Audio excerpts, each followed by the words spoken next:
Hello কৃষক বন্ধুগণ, আমি আজকে আপনাদের জন্য একটা নতুন ভিডিও নিয়ে এলাম। তো ভিডিওটি প্রথম থেকে শেষ অবধি দেখুন, সেটা আপনাদের খুবই কাজে লাগবে। আপনারা এই ভিডিও থেকে অনেক কিছু জানতে এবং বুঝতে পারবেন। আপনাদের যে ধারণা ছিল যে গাছ কিভাবে বাঁচাবো কিংবা গাছ মরে যায় কেন, কিংবা অতিরিক্ত ফলন পাওয়া যাবে কিভাবে, সেই সম্বন্ধে আজকের ভিডিওটি বানাচ্ছি।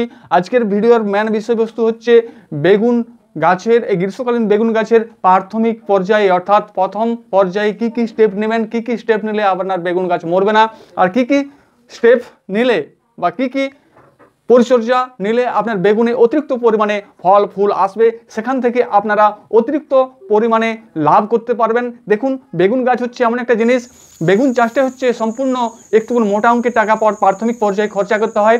তারপর সেখান থেকে আপনি অতিরিক্ত পরিমাণে আপনি লাভ করতে পারবেন। সেই সমস্ত খরচা বাদ দিয়েও আপনার অতিরিক্ত পরিমাণে লাভ করতে পারবেন। আপনি ভাবতেও পারবেন না, 1 বিঘা বেগুনে আপনি 1.5 থেকে 2 লাখ টাকা পর্যন্ত আপনি ইনকাম করতে পারবেন।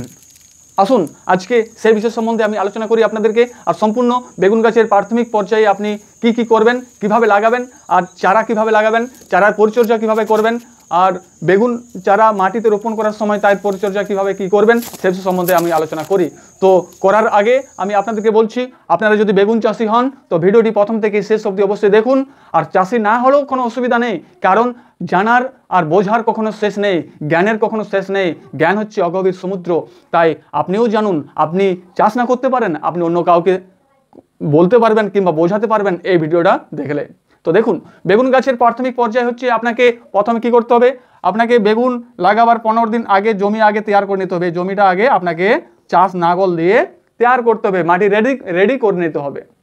কিভাবে করবেন, যদি আপনার এই জমিটা চাষ আগে কোনো ফসল ছিল তাহলে এই জমিটা ডোলো চুন ব্যবহার করুন। ডোলো চুন ব্যবহার করুন।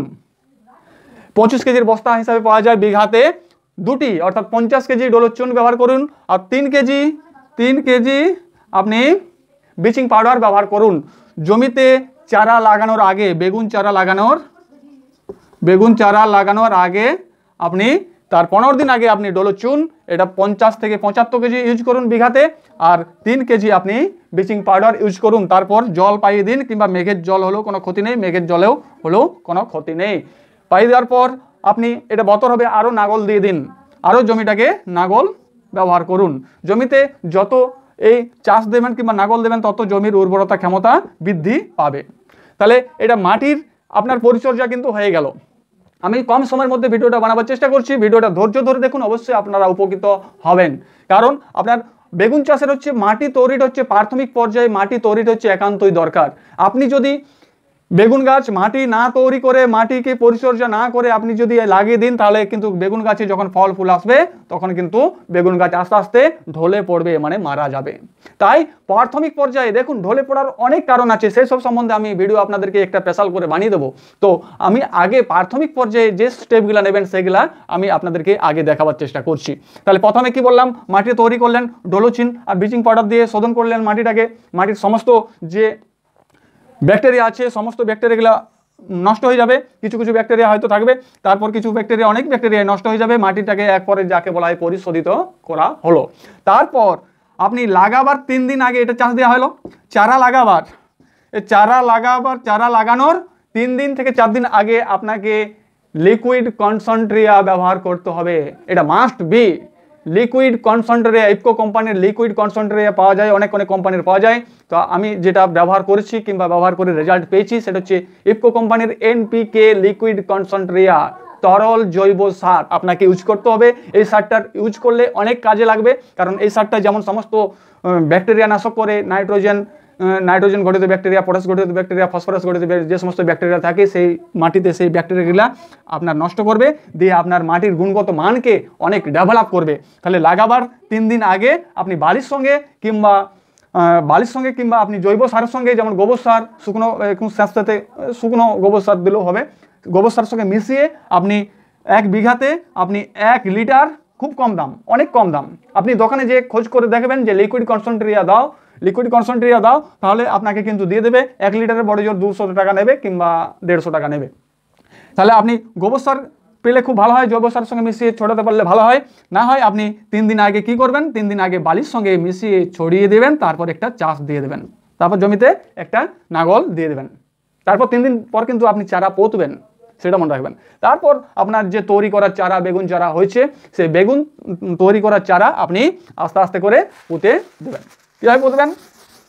মাটি তৈরি করা হয়ে গেল, অনেক সহজ, অনেক সস্তা, অনেক কম খরচার মধ্যে আমি এটা বলছি। দেখুন, বেগুন চাষ বড়লোকই চাষ, এই বেগুন চাষে কিন্তু অনেক টাকা খরচা করতে হয়। তাই মানুষ যদি অত টাকা খরচাই করে শেষ অবধি দেখা সঠিকভাবে চাষ করতে পারলো না, শেষ অবস্থায় দেখা গেলো ফল ফুল আসার সময় সমস্ত গাছ মরে গেল, তাতে দেখা যাবে যে আপনার সম্পূর্ণ টাকা বেকার হয়ে গেল। তাই আমি বলছি যে এই পদ্ধতিটা স্টেপ ফলো করে দেখুন, এই নিত্যানন্দ কৃষির আমি শ্যামল, এই পদ্ধতি ফলো করে দেখুন। আপনার যদি গাছ মরে, তখন আমাকে আপনি কমেন্ট করে বলবেন যে দাদা আপনার সমস্ত ভিডিওর কথাবার্তা হচ্ছে সম্পূর্ণ মিথ্যা। দেখুন, আমি সমস্ত কিছু সহ্য করে নেবো, কিন্তু আপনি আগে ফলো করে দেখুন, এই টিপসগুলো আপনি নিজে ব্যবহার করুন। দেখুন, মানুষ সব কিছুই জানে, তো জানা থাকলেই তো হবে না, জানার আগে ব্যবহার করতে হবে, তবেই সেটা জানা বলে প্রমাণিত হবে। আমি সবই জানি, কিন্তু যতক্ষণ না আপনি ব্যবহার করছেন ততক্ষণ কিন্তু সেটার কোনো ফলাফল কিংবা রেজাল্ট পাওয়া যায় না। আপনার মধ্যে, আমার মধ্যে, অন্য কারোর মধ্যে, ধরুন আমি সাপোজ বলছি, একটা ব্যক্তি সে প্রচুর বুদ্ধিমান, কিন্তু সেই বুদ্ধিটাকে যতক্ষণ না কাজে লাগাচ্ছে ততক্ষণ তাকে বুদ্ধিমান বলা যাবে না। সেই রকম আপনিও জানেন, আমিও জানি। তাহলে আপনি যতক্ষণ না এই বেগুন চাষের ক্ষেত্রে যতক্ষণ না এই বুদ্ধিটাকে কাজে লাগাচ্ছেন, ততক্ষণ কিন্তু কোনো কার্যকারিতা কিংবা তার নেট ফল হচ্ছে 0 হবে। বুদ্ধিকে কাজে লাগান। এই দৈনন্দিন ব্যবহারিক কৃষিকাজে যদি না কাজে লাগাতে পারেন, তাহলে আপনার কৃষিকাজ করাই বেকার হবে। তাহলে 15 দিন আগে মাটি তৈরি হয়ে গেল, লাগাবার 3 দিন আগে কি বললাম, লিকুইড কনসেন্ট্রেট আপনি 1 লিটার বালির সঙ্গে কিংবা জৈব সার মানে গোবর সারের সঙ্গে মিশিয়ে আপনি ছড়িয়ে দিলেন, তারপর চাষ দিয়ে দিলেন। এরপর আপনি বেগুন চারাটি আছে আপনার, যে বেগুন চারাটি আছে সেই বেগুন চারাটা এরপরে আপনি লাগিয়ে দেন 3.5x4, আপনি গ্যাপ অন্তর করে 3.5x4 ফুট অন্তর আপনি বেগুনটি লাগিয়ে দেন। দেখুন, এই লিকুইড কনসেন্ট্রেট 3 দিন আগে যেটা ব্যবহার করতে বলেছিলাম, এর কার্যকারিতা এবং গুণ অনেক আছে। প্রথমত হচ্ছে সমস্ত ধরনের রাসায়নিক যে সমস্ত ব্যাকটেরিয়াগুলো হয়, সেই ব্যাকটেরিয়াকে নিধন করে। দ্বিতীয় হচ্ছে মাটির গুণগত মানকে অনেক ডেভেলপ করে। তৃতীয়ত হচ্ছে আপনার যে রাসায়নিক সার আপনি যে আগামী দিনে আবার বেগুন গাছ লাগানোর পর যে ইউজ করবেন, সেটার কিন্তু ব্যবহার অনেক কম সার লাগবে, রাসায়নিক সারের পরিমাণ অনেক কম লাগবে, যেহেতু আপনি এই এনপিকে লিকুইড কনসেন্ট্রেট ব্যবহার করেছেন। ঠিক আছে, আগে ব্যবহার করুন, নাহলে কিন্তু আপনি বুঝতে পারবেন না। তারপর 3 দিন পরের মধ্যে এবারে আপনি কিন্তু বেগুন চারাগুলো রোপণ করছেন এরকমভাবে। এই যে অন্তর 3.5x4 ফুট অন্তর যে আপনি বেগুন চারাটা লাগাবেন, আপনি বেগুন চারাটা পুঁতে দেবেন। কিন্তু পোতার আগে আপনাকে বেগুন চারাটা শোধন করে নিতে হবে। চারাটার এই যে আপনি চারাটা রোপণ করবেন, চারাটা রোপণ করার আগে আপনাকে একবার কীটনাশক স্প্রে করে দিতে হবে। কীটনাশক স্প্রে করে দেবেন। কি না, সাদা মাছির জন্য আপনি যে কোনো হয় অ্যাসিটাপিমিড, কম খরচার মধ্যে অ্যাসিটাপিমিড, না হলে ইমিডাক্লোপিড, না হলে আপনাকে যে কোনো একটা শোষক গোত্রীয় পোকাকে মারার জন্য আপনি একটা স্প্রে করবেন, কিংবা থাইমেথক্সাম কিংবা নিম তেল আপনি ব্যবহার করতে পারেন। ঠিক আছে, তাহলে কি হবে, আপনার পোকাগুলা কিন্তু এই চারার থেকে আপনার জমিতে কিন্তু পোকাগুলা যেতে পারবে না। তাহলে আগে আপনি একটা ফাঙ্গিসাইড স্প্রে করবেন, সে স্প্রিন্ট হোক, সাপ হোক, রেডোমিল গোল্ড হোক, যে কোনো একটা ফাঙ্গিসাইড স্প্রে করবেন। যে কোনো মানে হচ্ছে হয় স্প্রিন্ট কার্বনডাইজিন ম্যানকোজেব গ্রুপের, নাহলে অ্যাজোস্ট্রোবিন, না দিলেও অ্যাজোস্ট্রোবিন গ্রুপের, না হয় আপনাকে মেটালাক্সি কিংবা ম্যানকোজেব গ্রুপের, নাহলে সাইমোক্সোনিল কিংবা ম্যানকোজেব গ্রুপের যে কোনো একটা ফাঙ্গিসাইড স্প্রে করবেন। শুধু অন্য কোনো ফাঙ্গিসাইড অনেক আছে, তো সমস্ত ফাঙ্গিসাইড কিন্তু বেগুন গাছে স্প্রে করা যায় না। তাহলে আপনাকে বুঝতে হবে, জানতে হবে কি কার্বনডাইজিন ম্যানকোজেব যেমন সাপ, স্প্রিন্ট, অথবা শুধু ম্যানকোজেব দিয়ে স্প্রে করতে পারবেন যেমন ডাইথেন M45, অথবা রেডোমিল গোল্ড মেটালাক্সি ম্যানকোজেব, অথবা সাইমোক্সোনিল ম্যানকোজেব, যে কোনো একটা ওষুধ দিয়ে আপনি চারাটাকে শোধন করে নিলেন, তার সঙ্গে কীটনাশক দিয়ে একবার স্প্রে করে নিলেন। তারপর কি করবেন, এবার চারাটা উপড়ানো হবে। চারাটা এরপরে উপড়িয়ে কিন্তু জমিতে লাগাবেন। কিভাবে লাগাবেন, আপনি কাসুগামাইসিন ব্যবহার করতে পারেন, চারাটাকে হয়তো মিনিট 15 ডুবিয়ে, অথবা ট্যাগামাইসিন যেটা হচ্ছে স্টেপসোমাইসিন আর টেট্রাসাইক্লিন আছে, সেটা ব্যবহার করতে পারেন। সেই 15 মিনিট চবড়িয়ে নেবেন, কারণ যেমনভাবে আপনি ট্যাঙ্কিতে লিটারে জল ব্যবহার করেন, সেই পরিমাণে ওষুধ দেন, ঠিক সেই রকম অনুপাতে একটু ভাগ করে নেবেন। তাহলে কিন্তু আপনার 15 মিনিট যদি চবড়িয়ে রাখেন, চবড়িয়ে আপনি ছায়ার মধ্যে রাখবেন, রোদের মধ্যে রাখবেন না, তারপর কিন্তু আপনি গাছগুলা পুঁতে দেবেন, মানে লাগিয়ে দেবেন, চারাগুলো লাগিয়ে দেবেন। তবে হ্যাঁ, অনেক সিস্টেম আছে। এই গ্রীষ্মকালে আপনাকে লাগাতে হবে কখন, এই গ্রীষ্মকালে আপনাকে লাগাতে হবে বিকেল বেলায়, প্রখর রোদ্রে কিংবা সকালবেলায় আপনি বেগুন চারাগুলো জমিতে লাগাবেন না, বিকেলবেলায় আপনার জমিতে যেন রস থাকে, তাহলে সেই অবস্থায় আপনি লাগাবেন। দেখুন এই সিস্টেমগুলো বলার একটাই উদ্দেশ্য, অনেকেই জানে না, আপনি জানেন ঠিক আছে, কিন্তু অনেক কৃষক বন্ধুগণ আমার জানে না। তারা অনেকবার ঠকেছে, অনেকবার ক্লান্ত হয়ে বেগুন চাষ করতে যেয়ে ক্লান্ত হয়ে বেগুন চাষ ছেড়ে দিয়েছে। তাই আবার অনেকেই বলে যে একই জমিতে বারবার বেগুন চাষ হয় না, অবশ্যই হয়।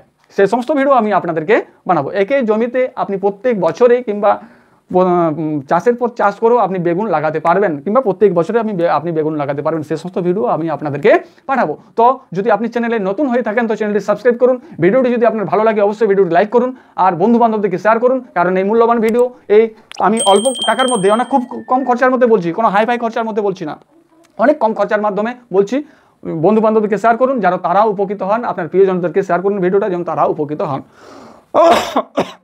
কারণ আপনার যদি কোনো অসুবিধা থাকে আপনি কমেন্টে আমাকে কমেন্ট করবেন, কমেন্ট সেকশনে যে আমাকে কমেন্ট করবেন, আমি 24 ঘন্টার মধ্যে আমি আপনাকে সঙ্গে সঙ্গে কিংবা 24 ঘন্টার মধ্যে আমি আপনাদেরকে উত্তর দেওয়ার চেষ্টা করব।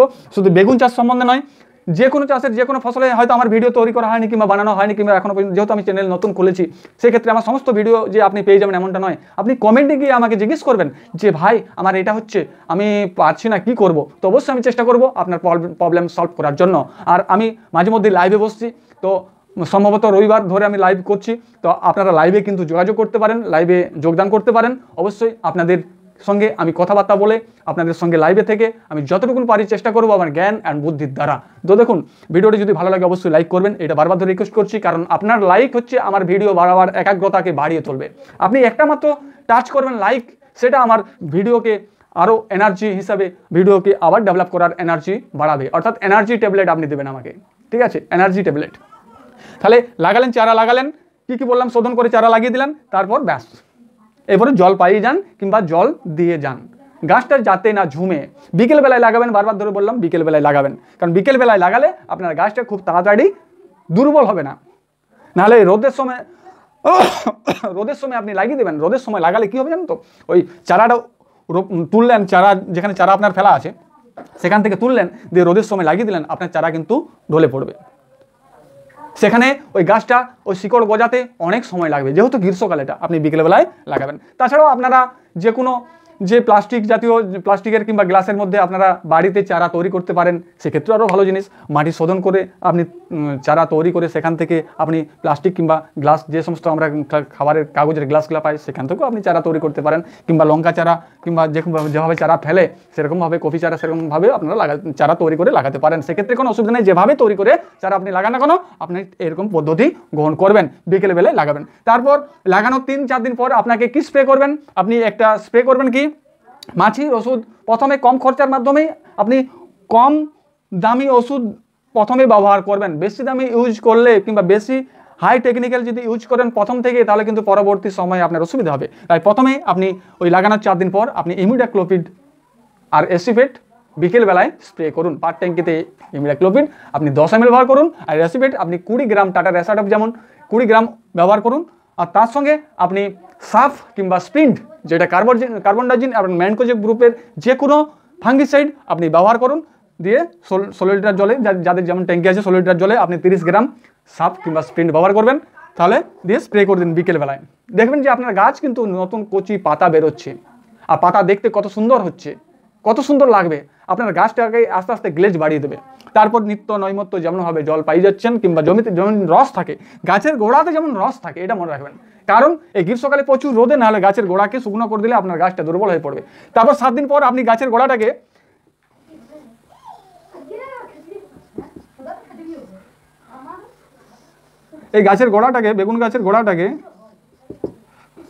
বেগুন গাছ যে কচি পাতা বেরোচ্ছে, এই গোড়াটাকে আপনি 7 দিন পরে কিন্তু খুশকিয়ে দেন, খুশকিয়ে মানে কুড়ে দেন। গাছের শিকড়ে যেমন আঘাত পায়, গাছের ঠিক গোড়ার উপর অংশটা এখন খুশকিয়ে দেন। তারপর সেখানে খুশকিয়ে দিলেন, তারপর দিন 10-12 পর আপনাকে কার্বোফুরান ইউজ করতে হবে। এটা কার্বোফুরান দিয়ে দিলেন। এই কার্বোফুরান এই গাছের অনেকেই দেখবেন যে গাছের এইরকম গোড়ায় ঢেলে দেয়, গাছের সঙ্গে টাচ করে দেয়। এরকম গাছের সঙ্গে টাচ করবেন না।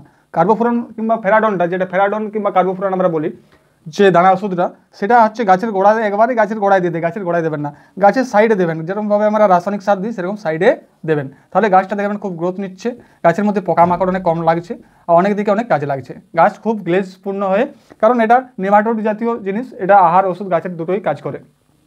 এই গাছের যে শিকড় বৃদ্ধিতে সাহায্য করবে, গাছের শিকড়ে যে নেমাটোড লাগে, যে কৃমি পোকা লাগে, সেই কৃমি জাতীয় পোকাকে নষ্ট করে দেয়। তার জন্য আপনারা এটা কিন্তু ব্যবহার করবেনই, মাস্ট বি করবেনই, ব্যবহার করতে হবে এটা।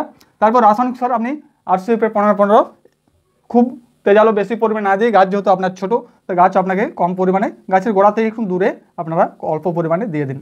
এই গাছের গোড়াটা কুপাতে বললাম এই কারণেই, গাছের গোড়াটা কুপাতে বললাম, গাছটা দেখবেন যে গোড়াটা সিল হয়ে যায়, মাটিটা কামড়িয়ে ধরে রাখে গাছের গোড়াটাকে, গাছটাকে সুস্পষ্টভাবে, গাছটাকে বৃদ্ধিতে ব্যাঘাত ঘটায়, যার জন্য আপনারা গাছের গোড়াটা এখন কুপিয়ে দিলে কিন্তু ভালো হয়। তারপর কার্বোফোরান দিলেন, তারপর রাসায়নিক সার দিয়ে দিলেন, কিংবা কার্বোফোরান রাসায়নিক সার অল্প পরিমাণে একসঙ্গে মিশিয়েও আপনারা দিতে পারেন। তারপর দেখবেন গাছ আপনাদের সুস্থ, গাছ তড়তড়ি আপনাদের বৃদ্ধি পাচ্ছে, আস্তে আস্তে কচি পাতা মিলছে। আর মাঝে মধ্যে আপনারা ওই সাদামাছি আর বিভিন্ন রকম এফিড জেসিড পোকা লাগে, বিভিন্ন রকম পোকা মারার জন্য আপনারা বিভিন্ন রকম যে কীটনাশকগুলো ব্যবহার করছেন, এসিটাপ্রিমিড, ইমিডাক্লোপিড, থাইমেথোমোসক্রাম কিংবা এসিফেট, তো বিকেলের দিকে স্প্রে করবেন, দেখবেন যে আপনার গাছ সুস্থ আছে, অনেক কম খরচার মাধ্যমে হচ্ছে, আপনার গাছ সুন্দরভাবে বৃদ্ধি পাচ্ছে। মাঝে মধ্যে ফাঙ্গিসাইড স্প্রে করবেন, যেরকম বলুন সাপ, স্প্রিন্ট, মেটালাক্সিমেন্ট যে, তো আপনাকে প্রথমে বলবো স্প্রিন্ট ব্যবহার করবেন, অথবা সাপ ব্যবহার করবেন, পার 15 লিটার ট্যাঙ্কে কিংবা 16 লিটার ট্যাঙ্কে আপনার 30 গ্রাম ধরে ব্যবহার করবেন। মাঝে মধ্যে আপনারা একবার অ্যান্টিবায়োটিক স্প্রে করবেন, কিংবা ব্যাকটেরিয়ানাশক স্প্রে করবেন। দেখুন আমি যে ব্যাকটেরিয়াগুলো বললাম, এটা হচ্ছে ক্ষতিকর ব্যাকটেরিয়াকে বৃদ্ধি মানে মারবে। আমি যে সমস্ত বললাম যে ডোলোচুন ব্যবহার করুন, কৃষিচুন কিংবা ডোলোচুন ব্যবহার করুন, কিংবা মানে ব্লিচিং পাউডার ব্যবহার করুন, এটা হচ্ছে আপনার ক্ষতিকর ব্যাকটেরিয়া মারা যাবে। আবার বললাম যে আপনারা লিকুইড কনসেন্ট্রেট ব্যবহার করুন, সবই হচ্ছে যে সমস্ত ক্ষতিকর ব্যাকটেরিয়া মারার ব্যাপারগুলো বললাম সব ক্ষতিকর। হয়তো আমি ক্ষতিকর ভাষাটা ব্যবহার করিনি, কিন্তু ব্যাকটেরিয়া ভাষা ব্যবহার করেছিলাম, এটা জানবেন যে ক্ষতিকর ব্যাকটেরিয়া মারা যাবে। আর এইগুলাকে সুন্দরভাবে আপনি স্প্রে করুন, গাছটাকে সুন্দরভাবে স্প্রে করুন, দেখুন অনেক সুন্দর হবে। ভিডিও শুধু আপনি দেখছেন ভিডিওটা, এর মধ্যে দেখবেন লেখা হচ্ছে, লেখা হলেও দেখবেন, কারণ অনেক মিস হয়ে যায়, হয়তো কথার মাধ্যমে একটা কথা যোগ করতে ভুলে গেছি, আপনাদের বুঝতে অসুবিধা হবে, সেই সমস্তগুলো আমি আপনার স্ক্রিনে লেখা হচ্ছে, দেখুন স্ক্রিনে লেখার মাধ্যমে আপনি পড়ে নেবেন কিংবা জেনে নেবেন। এছাড়াও আপনি কমেন্টে জানতে পারেন। আরেকটা কথা কি, যে গাছটাকে আপনাকে ভিজাতে বলেছিলাম, ওই যখন চারাটা রোপণ করবেন জমিতে, তখন আমি বলেছিলাম চবড়িয়ে নেবেন। চবড়িয়ে দেওয়া মানে এই নয় যে পুরো গাছটাকে আপনি চবড়িয়ে দেবেন, পুরো গাছটাকে চড়াবেন না, আপনি গাছের গোড়াটাকে চড়াবেন, শিকড়টাকে শুধু চড়াবেন, এই হচ্ছে বিষয়বস্তু। এরকমভাবে প্রাথমিক পর্যায়ে আমি আর ভিডিওটা বেশি বাড়াচ্ছি না, অনেক লং হয়ে গেছে, তাই ভিডিওটা বেশি বাড়াচ্ছি না। এই পদ্ধতিটা অবলম্বন করুন, দেখুন আপনার গাছ সুস্থ থাকবে, অনেক কম খরচার মাধ্যমে আপনি ফসলকে অনেক সুন্দরভাবে, অনেক সুন্দর সাইজ করে, অনেক ফল ফুল নিয়ে আসতে পারবেন, প্রচুর টাকা সেখান থেকে আয় করতে পারবেন।